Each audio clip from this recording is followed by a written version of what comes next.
नमस्कार मित्रांनो, चला तर आजच्या व्हिडिओला सुरुवात करूया आपण. मित्रांनो, आज आपल्याला जायचं आहे रेणापूर गावामध्ये. रेणापूर गावाच्या जवळ थोडासा एक तांडा आहे छोटासा. तर छोट्याशा तांड्यात तिथं आपण आज पेशंट सोडा जातो. पण आज कशी अडचण आली आपण तुम्हाला दाखवतो. एक रस्ता छोटा आहे, पण छोट्या रस्त्यानं कसं एक तर समोर ऊसाचा ट्रॅक्टर होता. तर ऊसाच्या ट्रॅक्टरला जायला रस्ता नव्हता आणि आम्ही बराच वेळ थांबलो त्या ऊसाच्या ट्रॅक्टरमुळे की बाबा त्या रस्ता त्याला पाठीमाग घ्या म्हणून. पण ते ट्रॅक्टरवाल्यानं काय पाठीमाग घेतलं नाही, कारण त्याला ते पाठीमाग जात नाही म्हणलं त्याची गाडी.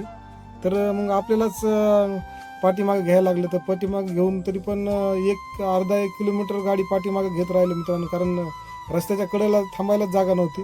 तर अशी तरी पण मी खाली गाडी घातली रोडच्या आणि त्या ट्रॅक्टरला रस्ता देऊन त्या ट्रॅक्टरला काढलं मित्रांनो. आणि काढून त्याचा रस्ता एकदम त्याला खाली करून परत नंतर मी गाडी काढली. कारण अशा अडचणी बऱ्याच ठिकाणी रस्ते छोटाले असतात आणि गाडी क्रॉस होत नाही. त्याच्यामुळं अशी भरपूर अशा ठिकाणी अडचणी येतात. आणि आजचं असं छोटं गाव असल्यामुळं कसं रस्ता पण छोटा होता तिथं, तरी पण आपण आलो तिथं. आणि तांडा आहे बघा, हे एक खूप छोटं गाव आहे, रेणापूरपाशी आहे. आणि खूप अडचण आली ती आज, कारण बराच वेळ गेला इथं त्या ट्रॅक्टरमुळं. आणि आपण तरी पण आलो सुखरूपपणे पेशंटला आपण त्याच्या घरापर्यंत पोहोचलो. बघा, हे आजचा तांडा आहे, त्याला रेणापूरपाशी तांडा आहे. आणि खूप छोटा गाव आहे, पण छान वाटतं इथं, वातावरण खूप छान होतं इथलं.